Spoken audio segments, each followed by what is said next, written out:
Hare Krishna. Hare Krishna, everyone. So it's been a very long day, but we're becoming addicted to reading from the Srimad Bhagavatam. So even though it's late for us, 7:20, which is late for us, especially after a long day, we started service. We got up at 2 a.m. and we started our service at about 3:30 a.m. and more or less been going full on all day. So we're starting chapter 4 of the Bhagavatam. So we're doing some reading. We're only going to read for about 20 minutes because I have another call after this. So here we go. Do the invocation. Om Namo Bhagavate Vasudevaya. Om Namo Bhagavate Vasudevaya. Om Namo Bhagavate Vasudevaya. Srimad Bhagavatam, chapter 4, verse 1. The chapter is entitled The Appearance of Sri Narada. Text 1. On hearing Sutta Goswami speak thus, Shaunaka Muni, who was the elderly learned leader of all the rishis engaged in that prolonged sacrificial ceremony, congratulated Sutta Goswami by addressing him as follows. Purport. In a meeting of learned men, when there are congratulations or addresses for the speaker, the qualifications of the congratulator should be as follows. He must be the leader of the house and an elderly man. He must be vastly learned also. Sri Shaunaka Rishi had all these qualifications, and thus he stood up to congratulate Sri Sutta Goswami when he expressed his desire to present Srimad Bhagavatam exactly as he heard it from Sukadeva Goswami, and also realized it personally. Personal realization does not mean that one should out of vanity attempt to show one's own learning by trying to surpass the previous acharya. He must have full confidence in the previous acharya, and at the same time he must realize the subject matter so nicely that he can present the matter for the particular circumstances in a suitable manner. The original purpose of the text must be maintained. No obscure meaning should be screwed out of it, yet it should be presented in an interesting manner for the understanding of the audience. This is called realization. The leader of the assembly, Shaunaka, could estimate the value of the speaker, Sri Sutta Goswami, simply by his uttering Yataditam and Yatamati, and therefore he was very glad to congratulate him in ecstasy. No learned man should be willing to hear a person who does not represent the original acharya. So the speaker and the audience were bona fide in this meeting where Bhagavatam was being recited for the second time. That should be the standard of recitation of Bhagavatam, so that the real purpose can be served without difficulty.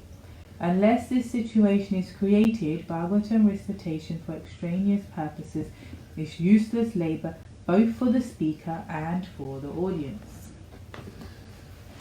So we're trying to be qualified. We hope we're qualified.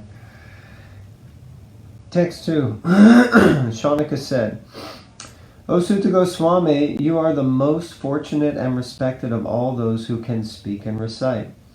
Please relate the pious message of the Srimad Bhagavatam, which was spoken by the great and powerful sage Shukadeva Goswami. Purport. Sutta Goswami is twice addressed herein by Shaunaka Goswami out of great joy because he and the members of the assembly were eager to hear the text of Bhagavatam uttered by Shukadeva Goswami. They were not interested in hearing it from a bogus person who would interpret in his own way to suit his own purpose. Generally, the so-called Bhagavatam reciters are either professional readers or so-called learned impersonalists who cannot enter into the transcendental personal activities of the Supreme Person. Such impersonalists twist some meanings out of Bhagavatam to suit and support their impersonalist views. And the professional readers at once go to the 10th canto to misexplain the most confidential part of the Lord's pastimes.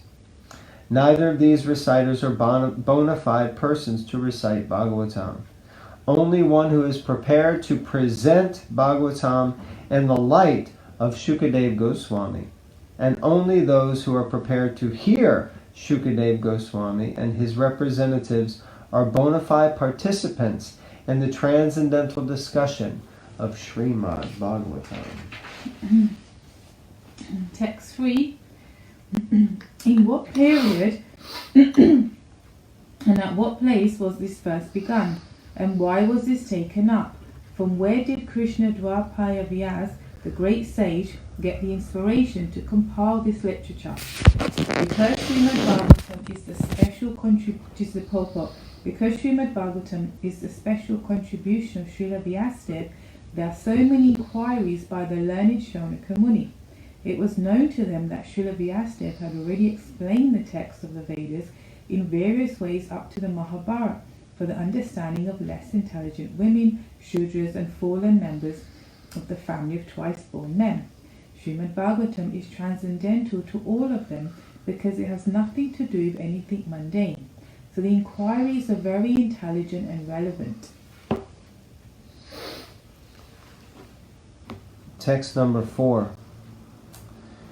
His, Vyasadev's son, was a great devotee, an equibalanced monist whose mind was always concentrated on monism.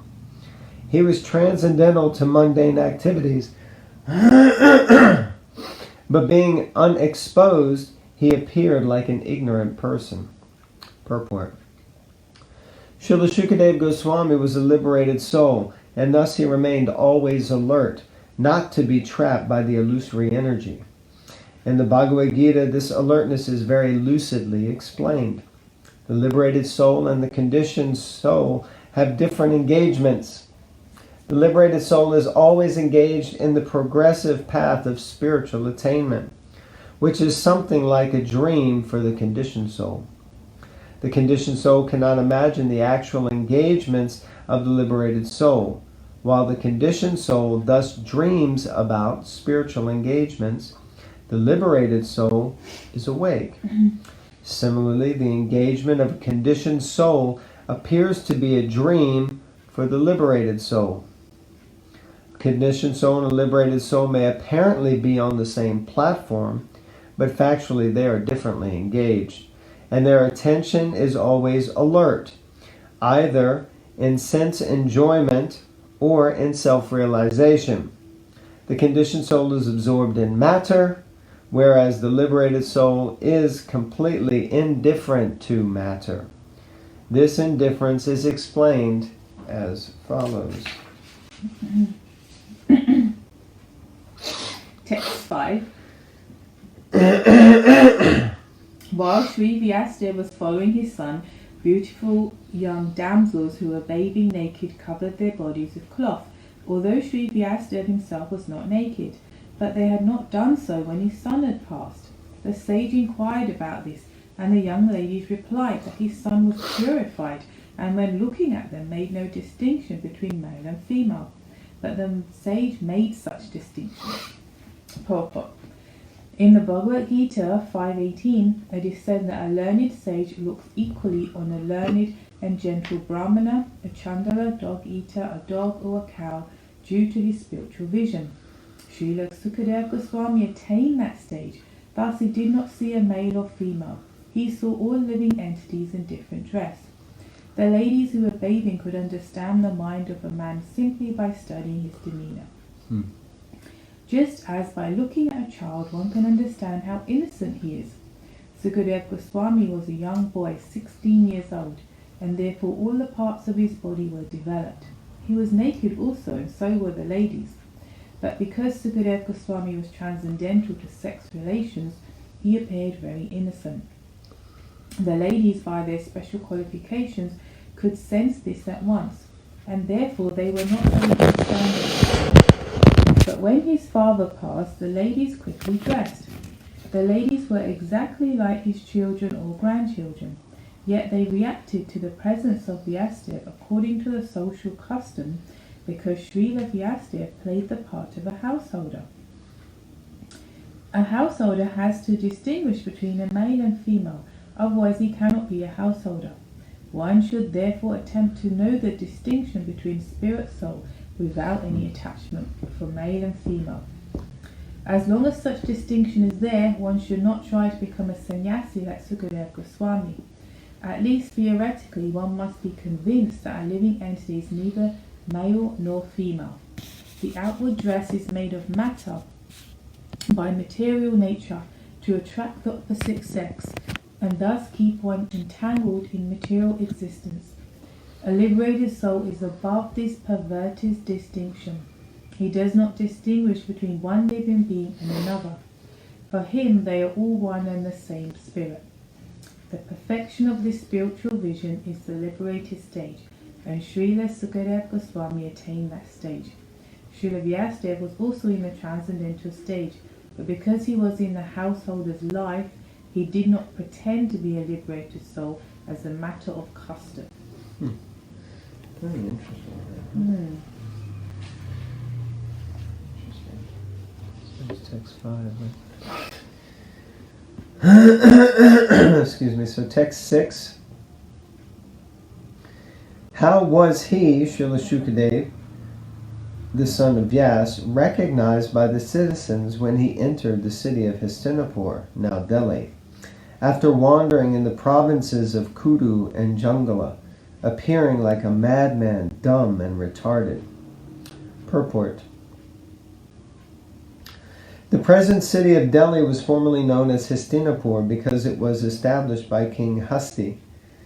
Goswami Shukadeva, after leaving his paternal home, was roaming like a madman, and therefore it was very difficult for the citizens to recognize him in his exalted position. A sage is not therefore recognized by sight, but by hearing. One should approach a sadhu or great sage not to see, but to hear him. If one is not prepared to hear the words of a sadhu, there is no profit. Shukadeva Goswami was a sadhu who could speak on the transcendental activities of the Lord. He did not satisfy the whims of ordinary citizens. He was recognized when he spoke on the subject of Bhagavatam, and he never attempted jugglery like a magician. Outwardly, he appeared to be a retarded, dumb madman, but in fact, he was the most elevated transcendental personality. Text 7. How did it so happen that King Parikshit met this great sage, making it possible for this great transcendental essence of the Vedas, the Bhagavatam, to be sung to him? Proper. Srimad Bhagavatam is stated here as the essence of the Vedas. It is not an imaginary story, as it is sometimes considered by unauthorized men. It is also called Shuka Samhita, or the Vedic hymn spoken by Sri Sukadeva Goswami, the great liberated sage. Text 8. He, Shukadeva Goswami, was accustomed to stay at the door of a householder only long enough for a cow to be milked. And he did this just to sanctify the residence. Shukadeva Goswami met Emperor Parikshit and explained the texts of Srimad Bhagavatam. He was not accustomed to stay at any householder's residence for more than half an hour at the time of milking the cow, and he would just take alms from the fortunate householder. That was to sanctify the residence by his auspicious presence. Therefore, Shukadeva Goswami is an ideal preacher, established in the transcendental position. From his activities, those who are in the renounced order of life and dedicated to the mission of preaching the message of Godhead should learn that they have no business with householders, save and except to enlighten them in transcendental knowledge. Such asking for alms from the householder should be for the purpose of sanctifying his home. One who is in the renounced order of life should not be allured by the glamour of the householder's worldly possessions and thus become subservient to worldly men. For one who is in the renounced order of life, this is much more dangerous than drinking poison and committing suicide. Text 9. It is said that Maharaj Parikshit is a great first-class devotee of the Lord, and that his birth and activities are all wonderful. Please tell us about him. Purport. The birth of Maharaj Parikshit is wonderful because in the womb of his mother he was protected by the personality of Godhead Sri Krishna. His activities are also wonderful because he chastised Kali, who was attempting to kill a cow. To kill cows means to end human civilization. He wanted to protect the cow from being killed by the great representative of sin. His death is also wonderful because he got previous notice of his death, which is wonderful for any mortal being, and thus he prepared himself for passing away by sitting down on the bank of the Ganges and hearing the transcendental activities of the Lord. During all the days he heard Bhagavatam, he did not take food or drink, nor did he sleep a moment. So everything about him is wonderful, and his activities are worth hearing attentively. Desire is expressed herein to hear about him in detail.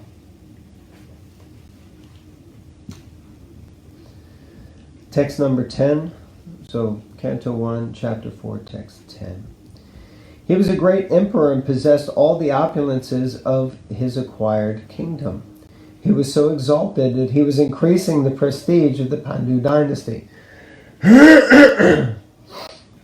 Why did he give up everything to sit down on the bank of the Ganges and fast until death? Purport. Maharaj Parikshit was the emperor of the entire world, and all the seas and oceans, and he did not have to take the trouble to acquire such a kingdom by his own effort. He inherited it from his grandfathers, Maharaj Yudhisthira and brothers.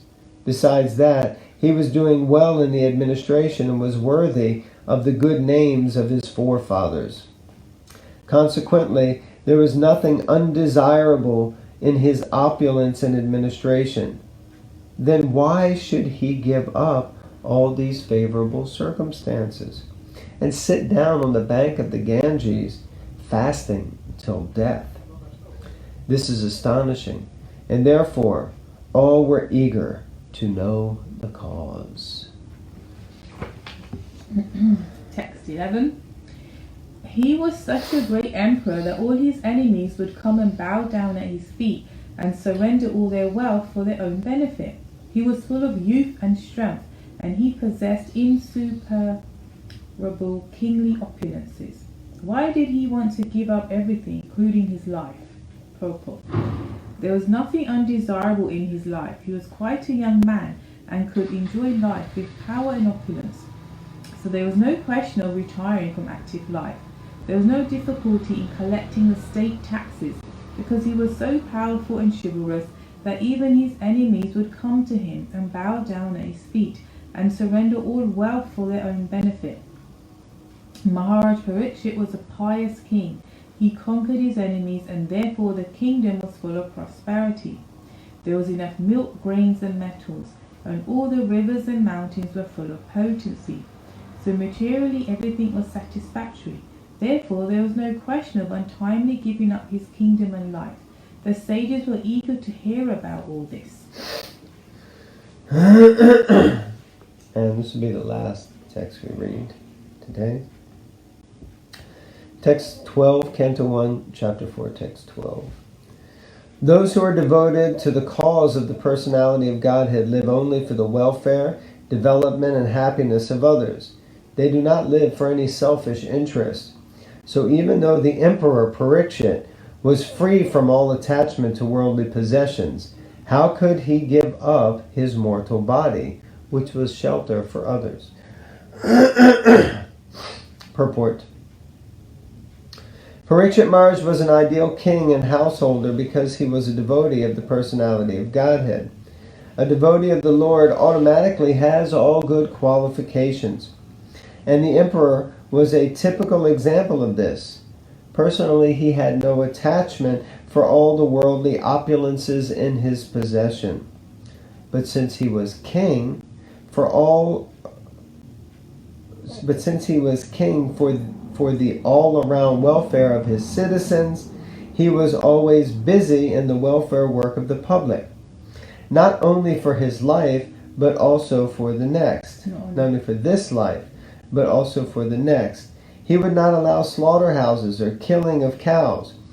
He was not a foolish and partial administrator who would arrange for the protection of one living being and allow another to be killed.